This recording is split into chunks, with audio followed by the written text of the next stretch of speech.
Olá, você que acompanha Infomoney, mais uma entrevista ao vivo, hoje quarta-feira, agora são 11 horas e 40 minutos do dia 20 de junho para você que está vendo ao vivo pela Infomoney TV ou pelo Facebook. Sou Thiago Salomão, editor-chefe do Infomoney, e hoje tradicionalmente seria apresentado o Beabá da Bolsa, mas por conta de uma visita ilustre que a gente recebeu aqui na Infomoney, tivemos que mudar a pauta, porque eu vou entrevistar hoje Marcelo Lopes, ele que é sócio fundador da L2 Capital, uma gestora sediada em BH. Só que muito mais do que ser mais um gestor que a gente vai entrevistar aqui, o Marcelo tem uma história muito legal no mercado, é analista CFA, já está há um bom tempo com uma rodagem em vários mercados, é especialista em mercados internacionais e também, e também tem uma coluna aqui no Infomoney, na qual ele fala de investimentos internacionais e principalmente sobre a Tesla, acho que é o case emblemático, que inclusive hoje saiu um texto novo na coluna do Marcelo falando da Tesla, a Argentina sobre rodas na visão dele. Então, a gente vai falar aqui, apresentar a história do Marcelo e saber também dessa tese dele de mercado, que além da Tesla, ele também tem uma visão um pouco mais pessimista de mercado, que ele já carrega há um bom tempo e nos dias de hoje não dá nem para falar que é pessimista, né? Eu acho que ele está até um pouco realista se a gente colocar na balança com o que outros gestores estão falando sobre o mercado. Bom, sem mais delongas, vou tentar acompanhar aqui no Facebook, ver se vem alguma pergunta, algum fã da Tesla que geralmente vem comentar. Mas, Marcelo, primeiramente, muito obrigado. Eu sei que a sua agenda é mega atribulada, por isso que eu furei toda a programação aqui da Infomoney para a gente fazer esse ao vivo. Queria que você se apresentasse, né? Você surgiu através de um texto que eu mandei lá para os seguidores da carteira Infomoney e recebi lá um e-mail elogiando de um cara que tinha um CFA e ficava numa gestora em Minas Gerais. Eu falei, quem é esse cara, né? E aí virou um papo de mais de uma hora. Eu falei, pô, esse cara tem que estar aqui no Infomoney para os nossos leitores conhecerem o trabalho dele, né? Que você até mostrou um artigo na época. Mas, bom, conta aí para quem não conhece, quem é Marcelo Lopes, sua trajetória no mercado e como você chegou até a L2. Bacana. Bom, obrigado aí por me receber. É sempre um prazer estar aqui. Bom, a L2 Capital é uma gestora de recursos focada no mercado internacional. Uhum. Eu trabalhei muitos anos em Londres, num dos maiores hedge funds do mundo, que era a Gartmore. Uhum. E meu trabalho era viajar pelos mercados emergentes buscando oportunidades de investimento. Então a gente tem um conhecimento muito grande de mercado emergente, a gente conversa com as pessoas no local onde elas estão, a gente tem informação em primeira mão. E isso nos dá uma visão muito diferente de mundo, do que realmente está acontecendo. Nosso diferencial é muito grande, nossas carteiras internacionais têm tido uma rentabilidade fantástica, tirando 2015, que foi um ano ruim para a gente, onde a gente subiu só 7%, todo ano a gente está entregando mais de 20% em dólar. Então, E só para ir pontuando, você trabalhou na Gartmore em que época? Foi de 2002 até final de 2006, dezembro de 2006. Trabalhou bastante tempo lá. E foi. De lá, você continuou no mercado internacional, voltou para o Brasil? Como é que foi? Eu fiz a ponte aérea, né? Eu, na verdade, morei aqui em São Paulo mais 2, 3 anos e continuava investindo lá fora também. Então, eu continuei viajando, mantive todos os contatos e ao mesmo tempo que eu montei a L2. E como é que é a rotina da L2?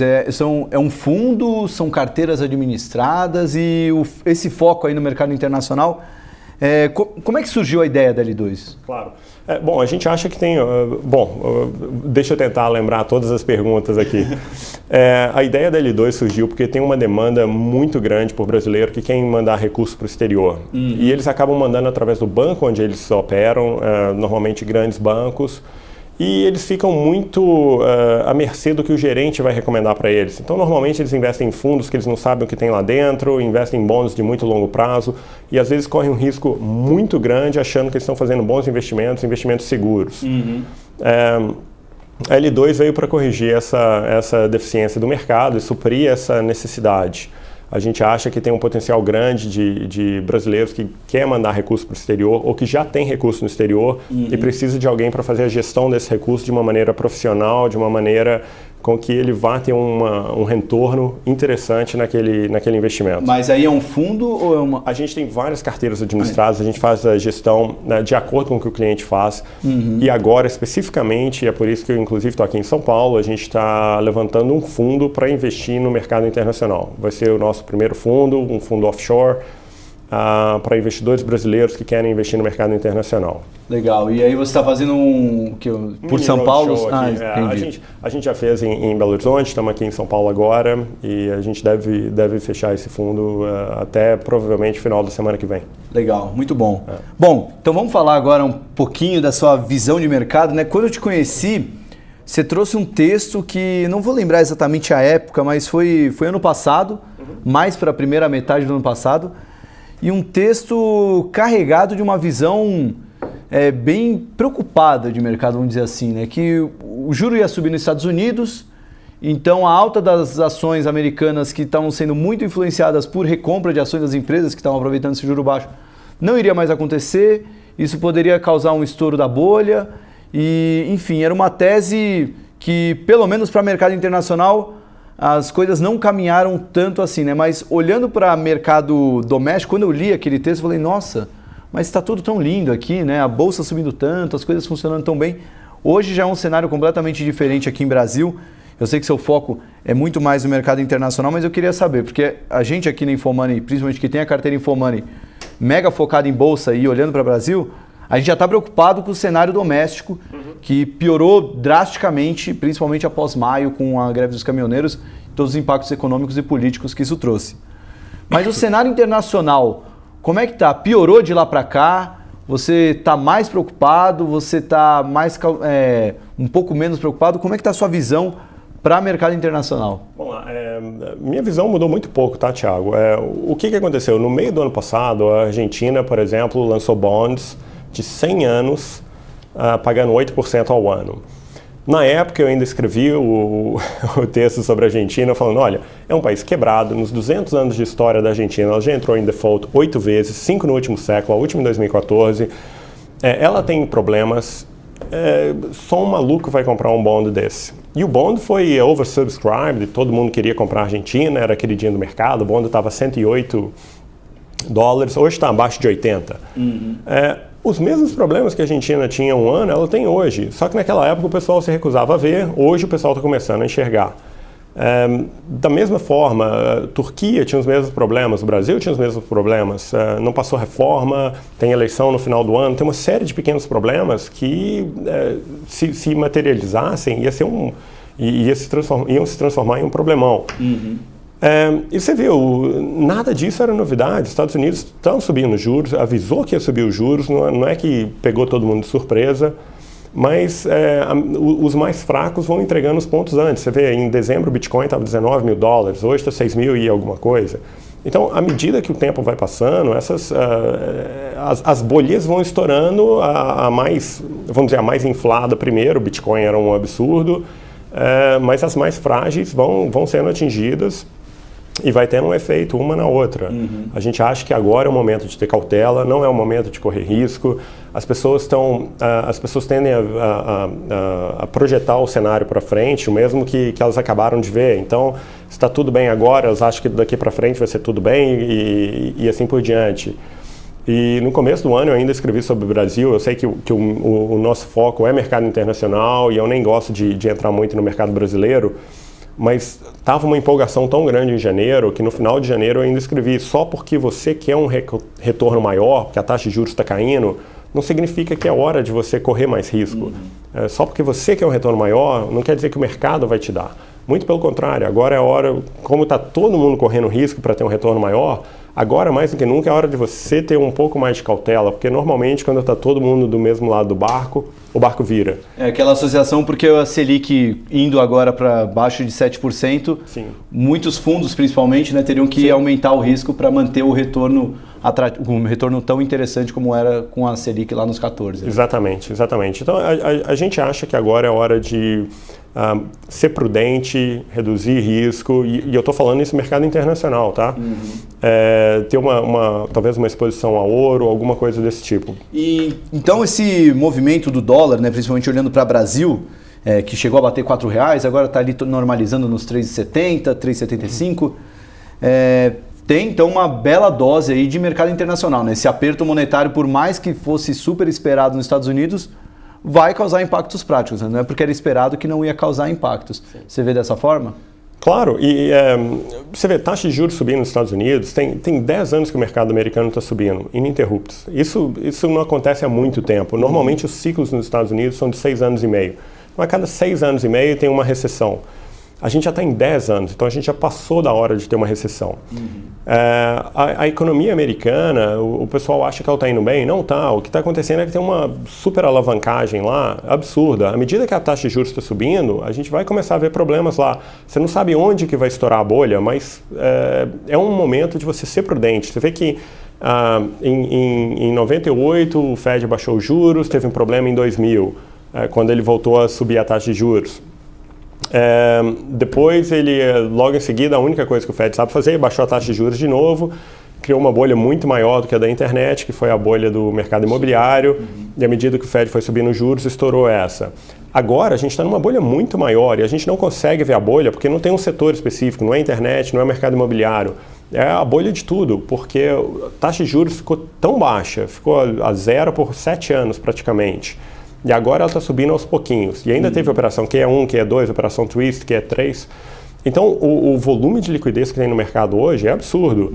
E a gente não sabe qual o nível de taxa de juros que vai estourar essa bolha. Ninguém sabe. Mas se a gente já sabe que em algum ponto essa bolha vai ser estourada, é melhor tirar um pouco das fichas da mesa e aguardar, porque eu acho que as boas oportunidades vão aparecer. Em outras palavras, melhor abrir mão de um ganho extra que poderia ter com uma renda variável no curto prazo para proteger o patrimônio caso venha uma bolha e estoure na sua cara. Né? Claro, eu acho que a pessoa que está investindo em ações hoje, e eu de novo, eu estou falando fora do país, é equivalente a um cara catando moedinha na frente de um trator.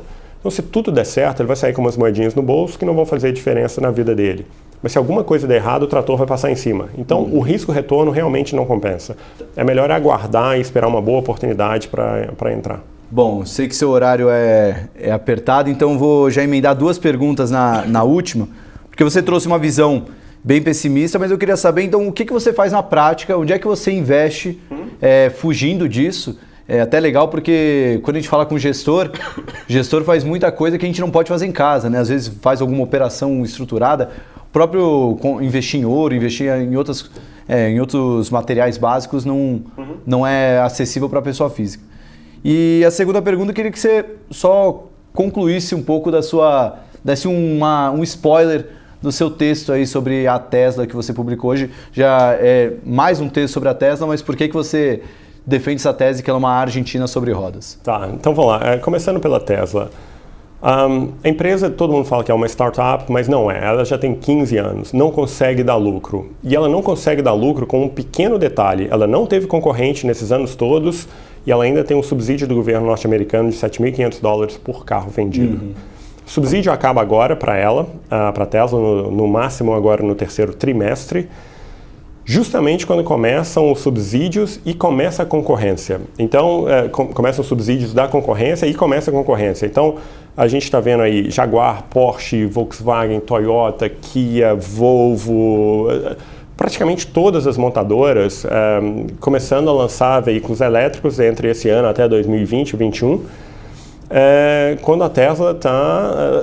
com um detalhe, essas montadoras, elas têm dinheiro para investir no carro elétrico. A Tesla não tem. A Tesla queima caixa, $1,5 bilhão por ano aí, em média.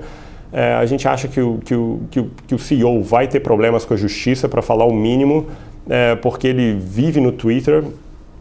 Cada dia ele inventa uma nova... Quando o foco é nele, quando o foco é na empresa e algum problema da empresa, ele lança uma nova aventura e vou lançar um Roadster, vou lançar um caminhão, isso e aquilo. E a gente acha que já passou era engraçado no começo, agora está ficando trágico, porque ele cada vez está se enrolando mais e ele vai ter problemas com a justiça com isso. Ele prometeu que ia fabricar 5.000 Model 3 e ele está sendo processado já nos Estados Unidos por ex-empregados que já tinham avisado para ele que ia ser impossível essa produção na data que ele queria, e ainda assim ele foi no Twitter e anunciou para todo mundo que ia conseguir produzir e tudo mais. Ele falou que a Tesla não ia fazer mais emissão de ações, nem captação, porque ela não precisava. Isso foi em 2012. Desde então ele já fez 7 captações, com quase $10 bilhões. E vai fazer mais se a SEC deixar. Na minha opinião, e é uma suspeita minha, não tem nada suportando essa minha suspeita, mas eu acho que a Tesla já está sob investigação da SEC. E por isso mesmo que ele não levanta capital. A Tesla vai precisar levantar capital, ela tem vencimentos de dívida no final desse ano, começo do ano que vem. Ela precisa de mais capital para as operações dela, porque é uma máquina de perder dinheiro. E ela ainda não levantou capital porque ela pode estar sob investigação da SEC. Então, uma empresa sob investigação da SEC não pode levantar capital no meio público. Pode privado, não no público. Então, e já partindo para a resposta de o que você faz no seu fundo para se posicionar diante desse cenário, acredito que a Tesla é uma das posições short do fundo. Né? A Tesla, a gente tem puts de Tesla, a gente ganhou muito dinheiro com ela há uns 2 anos. No final do ano passado a gente montou a posição de novo e a gente vem carregando puts aí para 2019, 2020. Eu acho que se o mercado fechar para a Tesla, essa história pode acontecer muito rápido, tá? Então, à medida que as puts vão chegando perto do vencimento, a gente vai vendendo e comprando novas com vencimento mais para frente. E outras posições do fundo? A gente acredita muito no urânio. Eu acho que é um mercado, se você me permite a brincadeirinha, que vai explodir. Eu acho que a demanda está aumentando, a China está fabricando aí quase que 7 reatores por semana. É um crescimento absurdo. O Japão está voltando a operar os reatores que ele fechou depois do acidente de Fukushima. E a oferta de urânio está caindo, porque o preço está lá embaixo. Então, várias minas estão sendo fechadas ou postas em care and maintenance.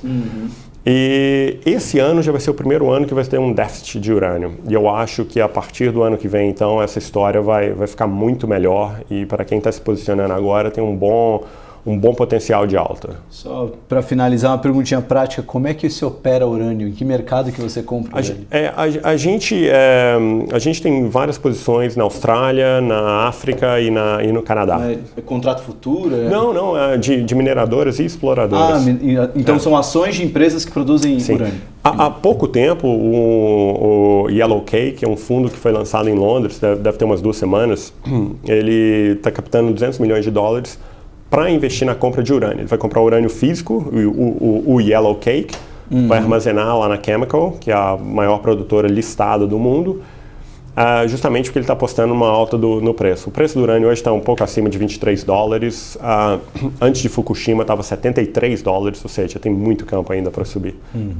Bom, Marcelo, gostaria de agradecer a sua participação. Parabéns pelo sucesso com o blog do InfoMoney e parabéns também pelo sucesso com as suas análises. Espero que, não vou falar que estou torcendo contra a Tesla, mas espero que você tenha sucesso com os seus investimentos, tá? Parabéns. Muito obrigado. Bom, prazer. Espero que vocês tenham gostado da entrevista. Hoje não teve o Beabá da Bolsa, mas na quarta-feira que vem a gente volta com o Beabá na Bolsa normal. Fiquem agora com o XP Connection apresentado pelo Gustavo Cruz. Um abraço.